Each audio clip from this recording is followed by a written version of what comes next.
Hello အားလုံးပဲပြန်လဲကြိုဆိုလိုက်ပါတယ်နန်းလင်ကဖြစ်ပါတယ်ဒီနေ့ကတော့လင်ကာကဒီ good vibe good life ဆိုတဲ့စာအုပ်လေးထဲက the law of vibration ဆိုတဲ့အကြောင်းကိုပြောပြချင်လို့လာခဲ့တာဖြစ်ပါတယ်လူတွေတော်တော်များများကဒီအကြောင်းကိုသိပြီးကြပြီလို့ထင်ပါတယ်ဒါပေမဲ့လင်ကာကမသိသေးတဲ့သူတွေအတွက်ထပ်ပြီးတော့ sharing လုပ်ပေးချင်လို့ဒီဗီဒီယိုကိုရိုက်လိုက်တာဖြစ်ပါတယ်အားလုံးပဲနားဆင်ပေးပါအောင်နော် let's go အကြောင်းအရာကိုမပြောခင်မှာပေါ့နော်မိကွန်းတစ်ခုနဲ့မေးချင်ပါတယ်မေကွန်းခုမေးချင်တယ်ဆိုတာထပ်ပေါ့နော်လူတိုင်းကဖြစ်ဖို့ကြမယ်ထင်ပါလေဒီလိုအမှားမျိုးပေါ့နော်တနေရအလင်တွားဖို့လို့မယ်ဆိုရင်ရုတ်တရက် coffee ဖိတ်ကြလို့ပြန်တော့ရတာနဲ့လမ်းကြရင်လဲလမ်းပိတ်လို့ခါကျက်လို့ရုံးကိုမြောင်းနိုင်တာနဲ့ကိုသွားချင်တဲ့နေရာကိုမြောင်းနိုင်တာနဲ့စင်ကြီးရတာမျိုးတွေစစ်ပြရတာမျိုးတွေကြုံဖို့ကြမယ်ထင်ပါတယ်ဒီလိုမျိုးနေတွေကြုံတဲ့အခါကျတော့ကိုကန်ဆိုးလိုက်တာဒီနေ့ကစင်ကြီးဆရာကောင်းလိုက်တာအဲ့လိုမျိုးတွေးဖို့ကြမယ်တင်ပါလေဒါကကန်ဆိုးမိုးမဟုတ်ဘူးဆိုတာကို Vaking ကပြောထားတာဖြစ်ပါတယ်ပြီးလို့ရှိရင်ဒီလိုຢာတွေကကိုယ့်ရဲ့ vibration လို့လည်းသူကပြောထားတယ်ပေါ့နော်ပထမဆုံးအနေနဲ့ပေါ့နော်the law of vibration ဆိုတာကဘာလဲThe law of vibration ဆိုတာကဒီကဘာမှာရှိတဲ့အရာအားလုံးတွေပြီးလို့ရှိရင်ကိုယ့်ရဲ့ဖုန်းကစတုံခါမှု vibration ရှိတယ်ဆိုတာကိုပြောပြတယ်ပေါ့နော်ဒါကစွမ်းအားတစ်ခုလည်းဖြစ်တယ်ဆိုတာကို Vaking ကဆက်ပြီးတော့ပြောထားပါတယ်ဒါကြောင့်မလို့ Vaking ကကိုယ့်ရဲ့စိတ်ခံစားချက်မှာလည်း vibration ရှိတယ်ဆိုတာကိုပြောပြထားတယ်ပြီးတော့ဒီစိတ်ခံစားချက်မှာ vibration က2မျိုးရှိတယ်ပထမတစ်မျိုးကhigh vibe vibration အဲ့ဒါတွေကဘာလဲဆိုတော့ချစ်ချင်းတရားတွေဇနာတရားတွေပြီးလို့ရှိရင်ကျေးဇူးတရားတွေပေါ့နော်ဒီအရာတွေကိုခေါ်တယ်ပြီးတော့နောက်တစ်ခုကျတော့ low vibe vibration အဲ့ဒါကြတော့ဒီမနာလိုစိတ်တွေပြီးလို့ရှိရင်မုန်းတီးတဲ့စိတ်တွေပြီးလို့ရှိရင်ဒီအပြစ်ဖြစ်နေတဲ့စိတ်တွေပေါ့နော်ဒါတွေကို low vibe vibration လို့ခေါ်တယ်အရေးကြီးဆုံးပြောရမယ်ဆိုရင်ပေါ့နော်vibrations mean that you don't get what you want you get what you are ဒါကဘာကိုပြောရလဲဆိုတော့မင်းလို့ချင်တဲ့အတိုင်းမင်းရမှာမဟုတ်ဘူးတဲ့ဒါပေမဲ့မင်းကဘလို့လူစားမျိုးလဲဆိုတာကိုအဲ့ဒီလူစားမျိုးအတိုင်းပဲမင်းကဖြစ်မှာတယ်လေတိတ်ပြီးတော့စိတ်ဝင်စားစရာကောင်းနေတော့ဒီအကြောင်းအရာဒါကဘလို့မျိုးပြောရလဲဆိုတော့တကယ်တော့အလင်္ကာတို့ကိုယ်တိုင်ကကိုယ့်ရဲ့အတွေ့ကpositive thinking ဘက်ကိုပို့ပြီးတော့ attractive ဖြစ်တယ်ပို့ပြီးတော့စိတ်ဝင်စားတယ်ဆိုရင်ကိုယ်တိုင်လည်းအဲ့ဒီ positive လူစားမျိုးပဲဖြစ်လာမယ်ပေါ့နော်ပြီးလို့ရှိရင်နောက်တစ်ခုကဒီအလင်္ကာတို့ကဒီ negative အတွေးတွေတွေးမယ်မကောင်းတဲ့အတွေးတွေပဲတွေးမယ်ဆိုရင်ကိုယ်တိုင်ကလည်းအဲ့ဒီလူပုံစံအတိုင်းပဲဖြစ်လာမှာတယ်လေဒါကဘာဖြစ်လဲဆိုတော့ဒီ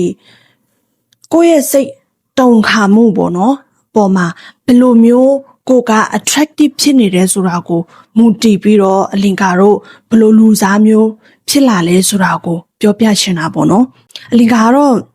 တိတ်ကြိုက်တဲ့ဒီအကြောင်းအရာအလင်္ကာလည်းခဏပြောဖို့ပါတယ်ကိုကဘယ်လိုနေထိုင်လဲကိုကဘယ်လိုရှင်တန်လဲဆိုရင်ကိုကနေထိုင်တဲ့အတိုင်းရှင်တန်တဲ့အတိုင်းပဲကိုဘွားကဖြစ်လာမယ်ဆိုတာကိုလေမမိကြမယ်ထင်ပါတယ်ဒီလိုပဲပေါ့ဒီအကြောင်းရလဲလို့ပါပဲဒီ the law of vibration say that you don't get what you want you get what you are ဟုတ်တယ်နော် okay နောက်တစ်ခုဆက်သွားရအောင်ဒါဆိုရင်အလင်္ကာကပို့ပြီးတော့နားတဲ့ရှင်းသွားအောင်အလင်္ကာကဥပမာတစ်ခုနဲ့ပြောပြမယ်ဥပမာကိုယ့်ရဲ့ဘွားကရေဒီယိုနဲ့နိုင်ရှင်ကြအောင်နော်ရေဒီယိုရဲ့နာမည်က Success AM ထားလိုက်ပါတော့အဲ့ဒီsuccess AM မှာကောင်းတဲ့သချင်းတွေဖွင့်ပေးတယ်ပြီးလို့ရှိရင်ကိုကြိုက်တဲ့သချင်းတွေနားထောင်ကြတယ်ပြီးလို့ရှိရင်အဲ့မှာနားထောင်တဲ့လူတွေအားလုံးကလည်းပျော်ကြတယ်ဟုတ်တယ်နော်ဒါပေမဲ့အဲ့ဒီအချိန်မှာကိုယ့်ရဲ့စိတ်ခံစားချက်ကဝမ်းနည်းနေတယ်ပူဆွေးတော့ကရောက်နေတယ်ဒါပေမဲ့ကိုဖွင့်လိုက်တဲ့ radio line ကဘာလဲ Stalker FM ဖြစ်နေတယ်အဲ့ဒီ Stalker FM မှာဘာတွေထုတ်လွှင့်လဲဆိုတော့ဒီမကောင်းတဲ့သတင်းတွေပြီးလို့ရှိရင်လူနာမှာဘာဖြစ်တယ်ဒီနားမှာခိုးဆိုးလူနိုင်ဖြစ်နေတဲ့သခိုးတွေဓမြတွေတိုက်နေတယ်ဆိုတော့အဲ့လိုမျိုးအတန်တွေထုတ်လွှင့်နေတဲ့ radio ပေါ့နော်ကိုလည်းဒီဟာကိုကြားချင်မှာမဟုတ်ဘူးလေနော်ကိုယ်တိုင်လည်းစိတ်ညစ်နေတဲ့ပူဆွေးတော့ကရောက်နေပါတယ်ဆိုမှပဲအဲ့လိုမျိုး radio အတန်ကို ဖွင့်ထားတဲ့ခါကျတော့ပို့ဆိုးမသွားဘူးလားကိုယ့်ရဲ့ခံစားချက်တွေဒါဆိုရင်ကိုကအဲ့ဒီရေဒီယိုကိုနားမထောင်ချင်ဘူးဆိုရင်ကိုကဘာလုပ်ရမလဲလှည့်ပေးရမှာပေါ့ဒီ Sasak AM မှာဟုတ်တယ်မလားလှည့်ပေးရမယ်ချိန်ပေးရမယ်ကိုနားထောင်ချင်တဲ့ရေဒီယိုလိုင်းကိုတိုင်းနေတဲ့ရေဒီယိုလိုင်းကိုဒါမှကိုယ့်ရဲ့စိတ်ခံစားချက်ကပို့ပြီးတော့ကောင်းလာမယ်ပို့ပြီးတော့ပျော်လာမယ်မလားဒါကြောင့်မလို့ကိုက Stacker FM ဆိုတဲ့ရေဒီယိုမှာပဲနားထောင်ရင်တယ်ဆိုရင်ဘယ်တော့မှ Success FM ဆိုတဲ့ရေဒီယိုလိုင်းကတချင်းကောင်းတွေတင်းကောင်းတွေဘယ်တော့မှကြားရမှာမဟုတ်ဘူးဟုတ်တယ်နော်ပြောချင်တာကတော့ကိုကြားချင်တဲ့အကြောင်းအရာကိုကြားချင်တဲ့သတင်းကောင်းတွေကိုဖြစ်ချင်တဲ့ဆန္ဒတွေကိုကိုကလိုချင်နေဆိုရင်ကိုယ်တိုင်ကရေဒီယိုရဲ့ဒီယောကိုလဲ့ပေးရမယ်ပြောင်းပေးရမယ်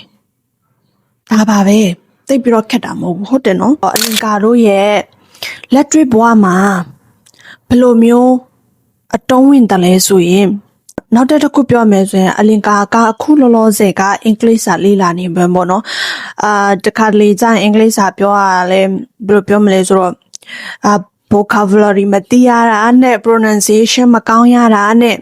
စိတ်ညစ်လာတယ်စိတ်ပြက်လာတယ်နေ့တည်ကြတာတော့ပို့ဆိုးအဲ့လိုပဲပေါ့နော်ဒါမဲ့အလင်ကာမှာကောင်းတဲ့နီလန်းတွေရှိတယ်ပထမနီလန်းကဘာလဲဆိုတော့ကိုယ့်ရဲ့ပဝင်းကျင်ကိုကြည့်ပါတဲ့ဘာဖြစ်လို့ကိုယ့်ရဲ့ပဝင်းကျင်မှာကြည့်ခိုင်းတာလဲဆိုရင်ကိုယ့်ရဲ့ပဝင်းကျင်မှာဒီ energy vampire ဆိုတဲ့တငယ်ချင်းမျိုးရှိရင်ဖေးချလိုက်အများအားအပြစ်ပြောနေတာ complaint တက်နေတာစိတ်ဆိုးနေတာအဲ့လိုမျိုးတငယ်ချင်းတွေကိုဘေးမှာမထားနေတဲ့ဟုတ်ပြီနော်ဒုတိယတစ်ခုကဘာလဲဆိုတော့ဒီကိုအဲ့လိုမျိုးစိတ်တွေဝင်လာပြီဆိုရင်ကိုကလေ့ကျင့်ခန်းလုပ်တာပဲဖြစ်ဖြစ်ထိုင်ထားလုပ်တာပဲဖြစ်ဖြစ်လမ်းလျှောက်လိုက်တာပဲဖြစ်ဖြစ်အဲ့လိုမျိုးလုပ်လိုက်ပေါ့နော်အဲ့လိုမျိုးလုပ်ခြင်းအပြင်ကိုယ့်ရဲ့စိတ်ကပို့ပြီးတော့ကောင်းလာမယ်ပို့ပြီးတော့ဒီကြည်လင်သွားမယ်ပေါ့နော်ဒီတဘာဝနဲ့ထိတွေ့တဲ့ခါကျတော့နောက်ဆုံးတတိယတစ်ခုကဘာလဲဆိုတော့ကျမလည်းဒီအရာကိုခဏခဏလုပ်ဖြစ်တယ်ပေါ့နော်အရင်တော့ကလည်းကျမကိုယ်တိုင်လည်းမလုပ်ပါဘူးလုပ်ရကောင်းမှလည်းမသိဘူးလေနော်ပြီးတော့အခုနောက်ကျတော့တိလာတယ်ပေါ့နော်တိလာတယ်ပြီးလို့ရှင်သူများစီကလည်းနားထောင်လာတယ်ဒါကဘာလဲဆိုတော့ကျေးဇူးတင်စကားဘလို့ကျေးဇူးတင်စကားပြောမလဲဆိုတော့ဘာပဲဖြစ်ဖြစ်ကျေးဇူးတင်ပါကျမတို့နေထိုင်ရတဲ့လောကကြီးကိုလည်းကျေးဇူးတင်ရမယ်ပြီးလို့ရှင်ကျမတို့ရဲ့တငယ်ချင်းပေါင်းသင်းမိတ်ဆွေမောင်နှမတွေအားလုံးပေါ့နော်ဒီလိုမျိုးအရာရာတိုင်းကိုကျမတို့ကကျေးဇူးတင်တဲ့စိတ်နဲ့နေထိုင်မယ်ဆိုရင်ကျမတို့ကကောင်းတဲ့ဘဝကိုပိုင်ဆိုင်လာမှာဖြစ်ပါတယ်။ဒါကလုံးဝကျမအတီးပြောရနော်။ကျမတို့ကဒီအရာအနေစပြီးတော့ကျမတို့က positive energy တယောက်ဖြစ်အောင်ဒီအရာတွေကပဲကျမတို့ကိုလေ့ကျင့်ပေးနိုင်တာလို့တော့ကျမထင်တယ်။ပြီးတော့လေကျမကိုယ်တိုင်လည်းဒီအဲ့လိုမျိုးလို့ဖြစ်ချင်တယ်ပေါ့နော်။ဘာဖြစ်လို့လဲဆိုတော့ဒီ positive thinking တယောက်ကဘာပဲဖြစ်မြင်လိုက်တဲ့အရာတိုင်းကကောင်းတဲ့တွေးပဲမြင်တယ်။ကောင်းတဲ့အတွေးပဲရောက်တယ်ဆိုရင်ကျမတို့ဘဝကဘယ်လောက်ပြုံးစရာကောင်းလဲဒါကြောင့်မလို့ဒီသုံးခုကို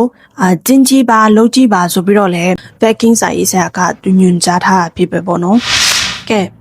ဒီနေ့အတွက်ကတော့ဒါပါပဲနော်နောက်ဆုံးအနေနဲ့ပြောချင်တာကတော့ကျမတို့မှာတရက်မှာ24နာရီရှိတယ်ဟုတ်ဒါဆိုရင်အဲ့ဒီ24နာရီမှာကျမတို့ကကိုတတိထားကြည့်ပေါ့နော်ကျမစိတ်ဆိုးနေတယ်ကျမအတွေးတွေမကောင်းတဲ့အတွေးတွေဝင်နေတယ်ဆိုလို့ရှိရင်ကိုပြောကြည့်ပါ wait I need to change the channel အဲ့လိုလေးပြောကြည့်ပေါ့နော်ရေဒီယိုလိုင်းပြောင်းတင်တယ်ဒီတွေကမကောင်းမှုဆိုပြီးတော့ကိုတတိထားပြီးတော့ပြောကြည့်ပါဒါဆိုရင်ကျမတို့ကပျော်ရွှင်တဲ့ဘဝပျော်ရွှင်တဲ့မိသားစုပျော်ရွှင်တဲ့နေ့ရက်ကိုပိုင်ဆိုင်လာမှာဖြစ်ပါတယ်ကျမကိုတော့ယုံပါနော်ဒီလောက်ပါပဲနားဆင်ပေးတဲ့အတွက်အားလုံးကိုကျေးဇူးတင်ပါတယ်နောက်တစ်ပတ်မှလည်းဘယ်လိုဗီဒီယိုတွေချပြသွားမလဲဆိုတာကိုလည်းစောင့်ကြည့်ပေးပါဦးနော်အားလုံးကိုကျေးဇူးတင်ပါတယ်ဘိုင်ဘိုင်